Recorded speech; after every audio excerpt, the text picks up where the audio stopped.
Good morning, everybody. But when you're watching this, it's good afternoon. We always have that conversation, don't we? Hope you've had a good week. It's been another busy LIPA week, that's for sure. And let me start by telling you about my little problem. It's to do with these. Now, I think I must have miscounted because you know how we need 4 a week? Well, how many weeks have we got left? We've got this Friday and we've got another Friday, and then that's it for this year, this teaching year. So if I have 4 gold medals a week, how many gold medals do I need? 8, correct, thank you. I've only got 6. Must have really miscounted. The good news is that I've spotted my error. I've got enough for today, and we've ordered some more. So we will be absolutely fine for next week. Crisis averted, as they say. Okay. What a week. You found out your new teachers. Some of you are keeping the same teacher and they're jumping up a year group with you. Some of you got new teachers. And one class in year 3 still don't know, because we've got an exciting day on Monday where we're doing those interviews. I've told you about those before.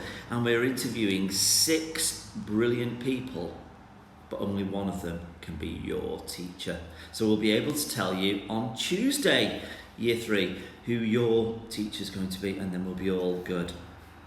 And it's exciting going up to a new year. It's nervous because you really like your teacher, but it is exciting. Year 5 going up to year 6 to be our role models. I know we'll have year 7 as well, but year 6 is very special. Very impressed to see how many of them were yesterday. Very resilient, because as we get older, we often have to adapt and change things a little bit. And in year 5 into year 6, we're changing the classes a little bit, just so that we're all ready to year 6 and to catch up with our learning and be even stronger and braver at what we're doing.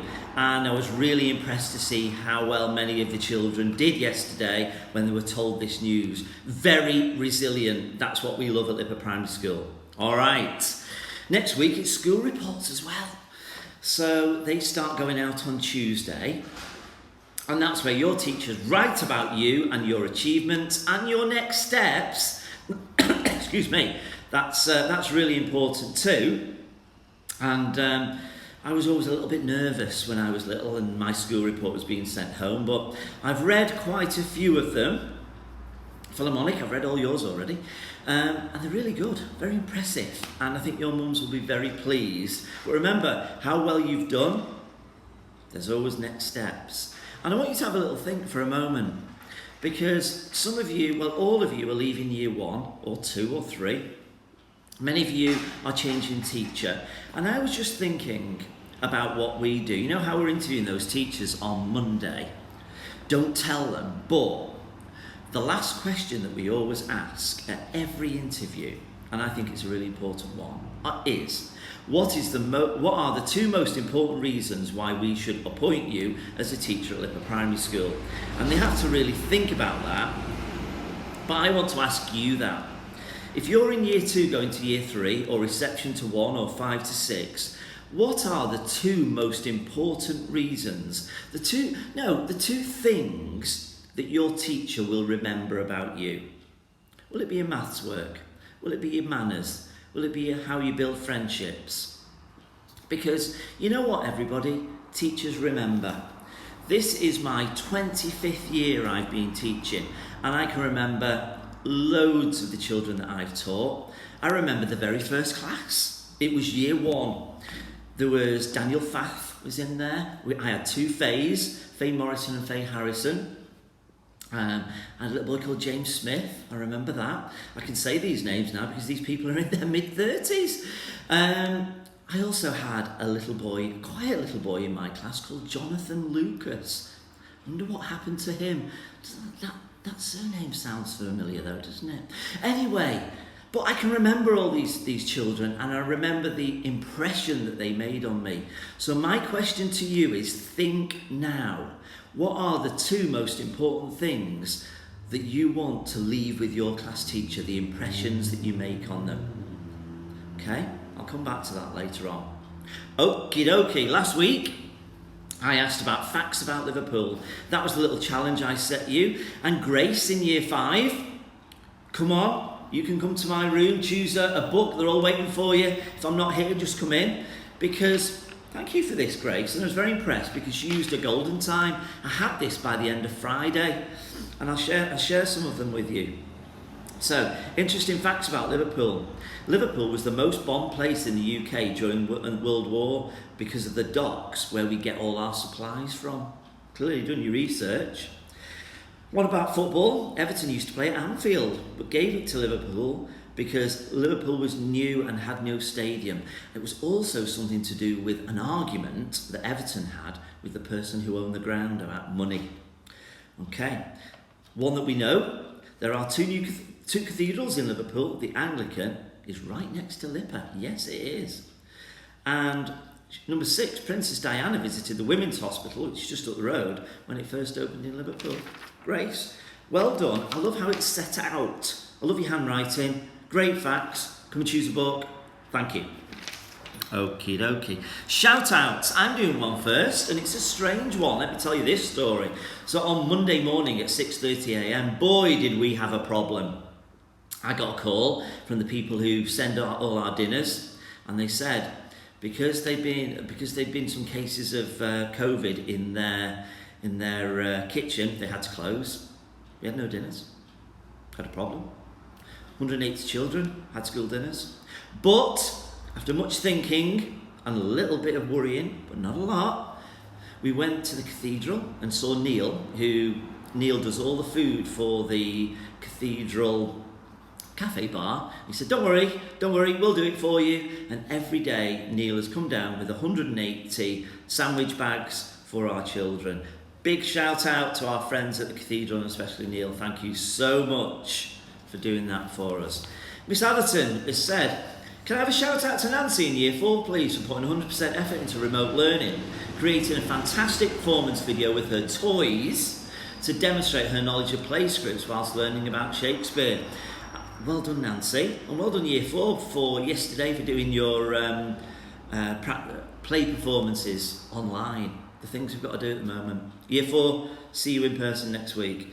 Miss Wright, she emailed me on Tuesday about this. She said, I know I'm getting in early, but I thought I'd best to do it now before I forget. She said, please can I give a huge shout out to everyone in year 2.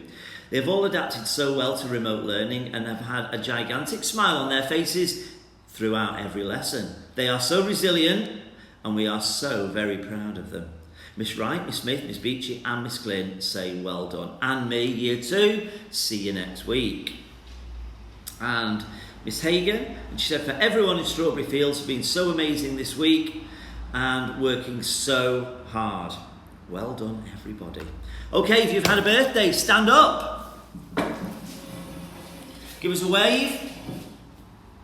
What did you get for your birthday? I know there's been a few birthdays this week, and if you've got a birthday around this time, like I have last month, you're getting to be one of the youngest in your year. So happy birthday. Get ready, everybody.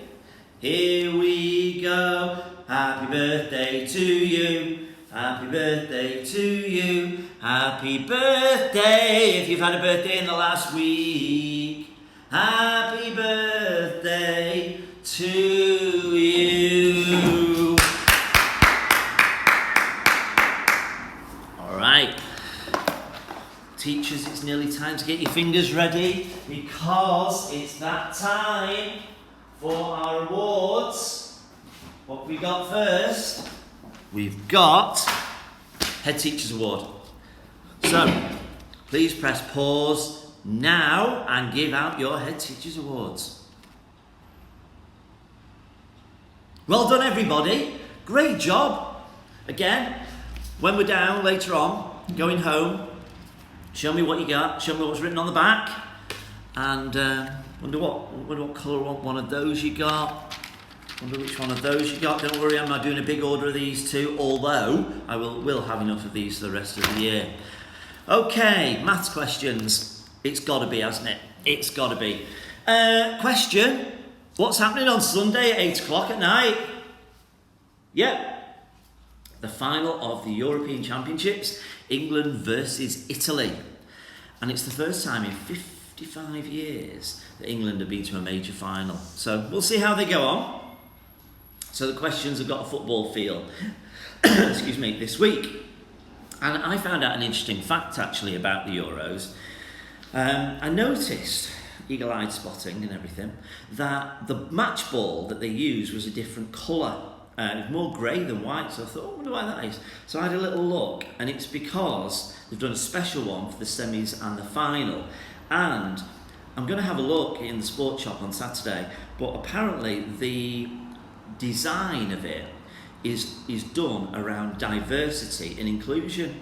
And they are two extremely mega important words at our school, diversity and inclusion. Okay, phase one. Are you ready?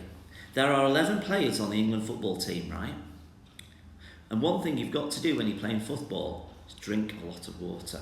So, if each of those 11 players drink 3 bottles of water during the match, how many bottles of water is that altogether? That's for you. Phase 2. A historical question where you've got to work out years.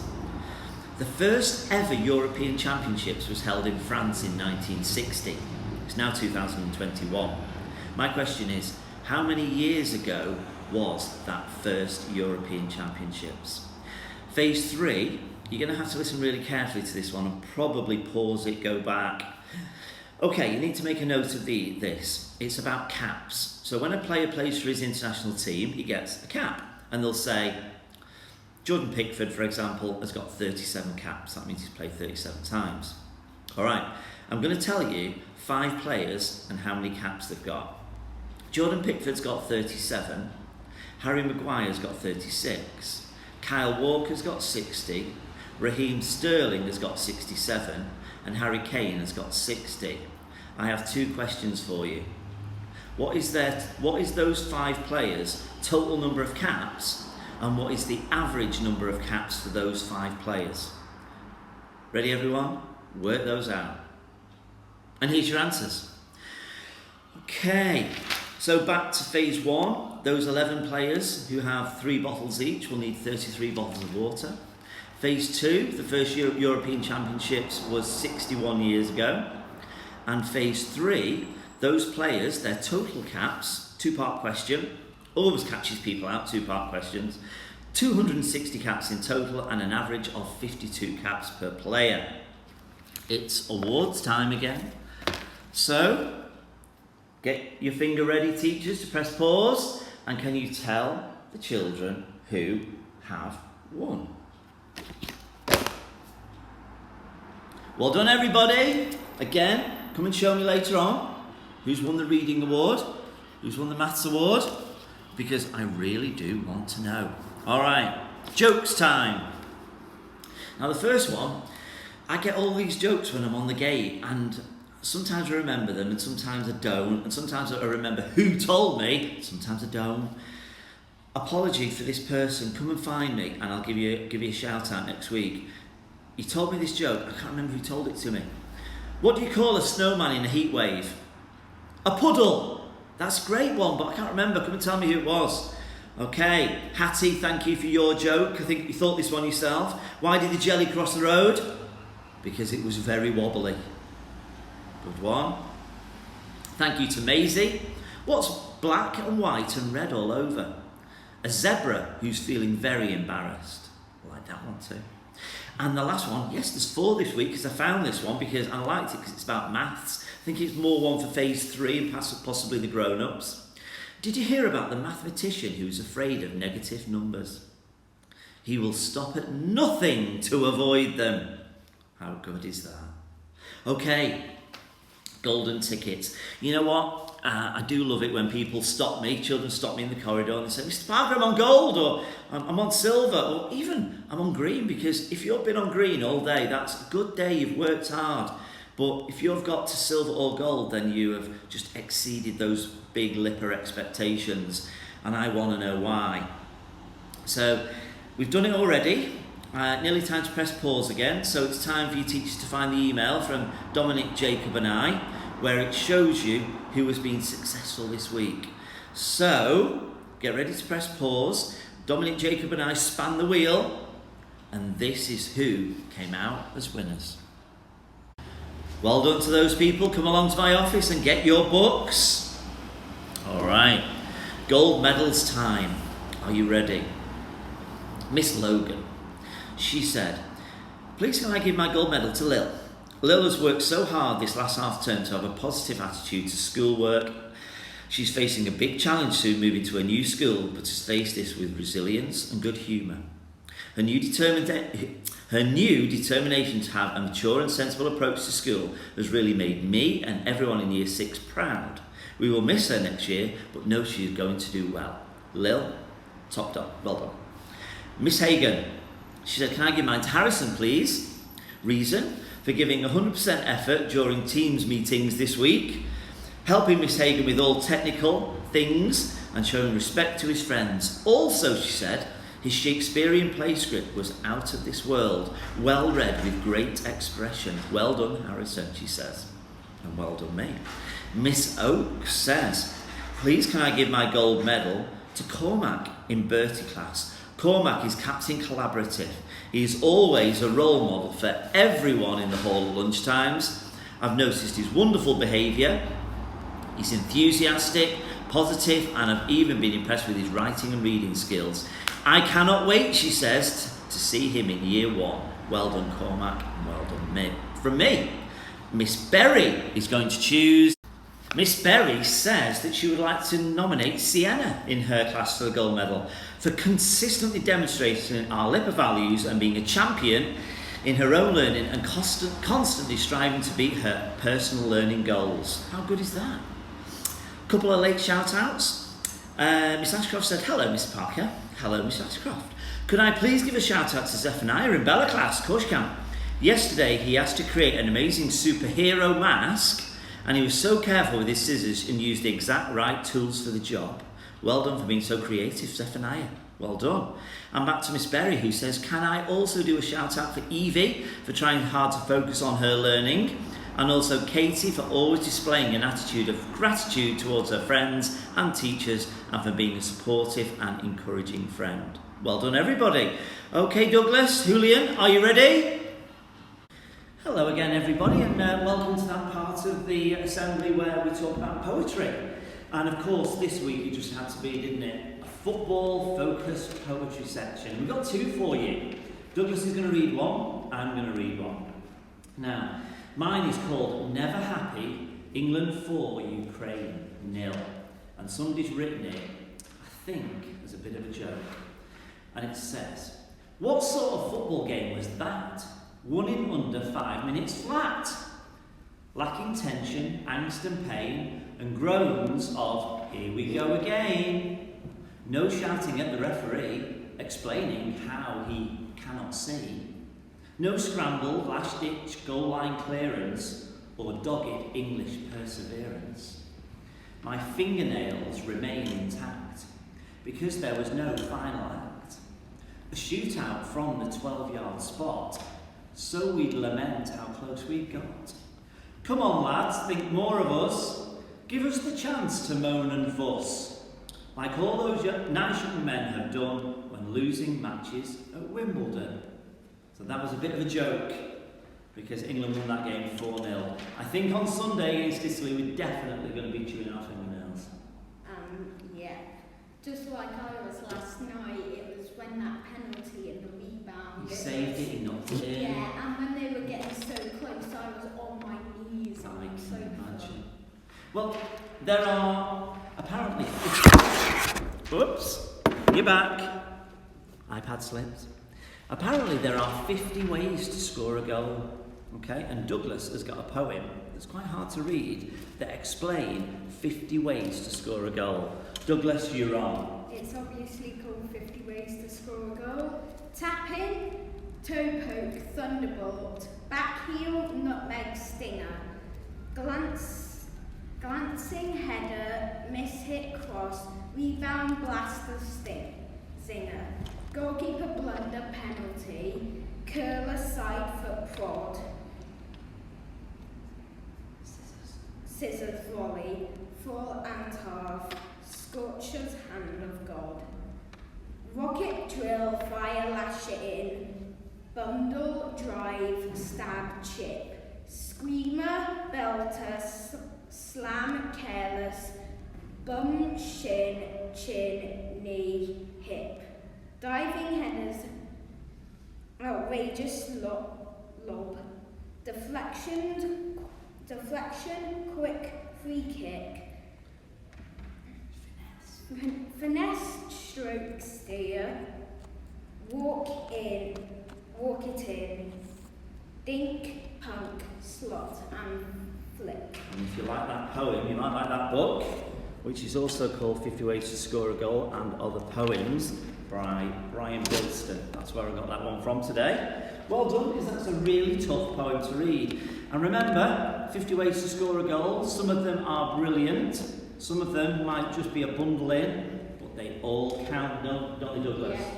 And the important thing is that England get more than Italy on Sunday, isn't it? Yeah, personally I like to toe poke it in because then I can absolutely blast it in. Good idea. Is that your technique? Yeah.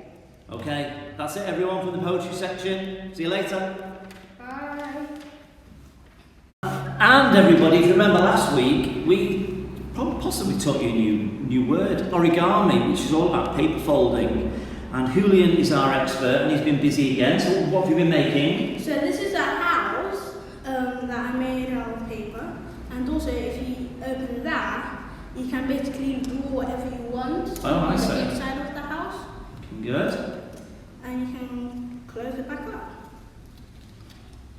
And what else have you been making? So I made a bee because sadly they're close to extinction. Well, I don't think they're close to extinction, but bees are really important for our ecosystem, and people don't like them, but they do a really good job. Yeah. We've got 2 bees. Is that a couple of squid that I can see as well? Yes. This one's named Mr. Squidward. Right. And this one is Squiddy. Okay. They look tricky to make. Yeah. You have to cut some parts, fold some parts. I made this 2 days ago. So what skills would you say that you need for making these? I would imagine patience. Yes. What else? You would need to have scissors, good at cutting, Good at cutting, yeah. not to get frustrated easily. Okay. Good. Probably good at reading instructions. Yeah. I'm not good at that. Yeah, because the hardest one is the strawberry, and then Okay. and it takes 2 pages. Does it? What's the other one? Is that a car? Yeah. This is a car that I made. And where do you get all of these from? Because I know that you can sometimes just go online and use like blank paper like this and fold it into something, but you've obviously bought those, have you? Yes, my mum decided that I go on electricity too much, and she recommended an origami kit. Oh, okay. Yeah, I could try it. And have you got any left to make, or is that it, or have you used the whole kit?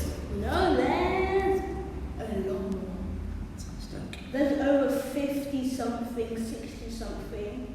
Okay. What we could do maybe next week, 'cause it's our last Friday Assembly next week, is perhaps if you could go online and find out something that you can make out of blank paper, and we could maybe make it in front of the camera for people to have a go themselves in golden time. Do you reckon? Yeah. We'll try that next week. Okay, that's it from Origami Corner. Thank you to Julian, thank you to Douglas, and I think it's golden tickets time.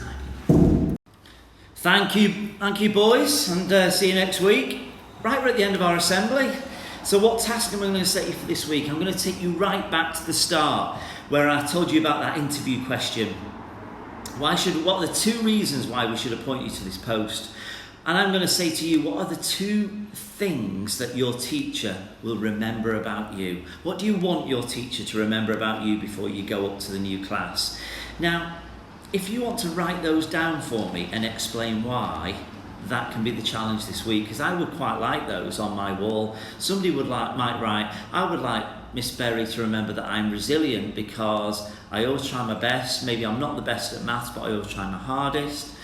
Somebody might write, I would like Miss Murphy to remember about me that I'm Captain Creative, and I always enjoy my art and I have creative thought. Could be anything. So if anybody wants to write these down in 2 paragraphs and send them to me or give them to me, that's our little challenge for this week. So have a good Friday, have a good weekend, and see you next week, everybody, for the final Friday assembly of the year.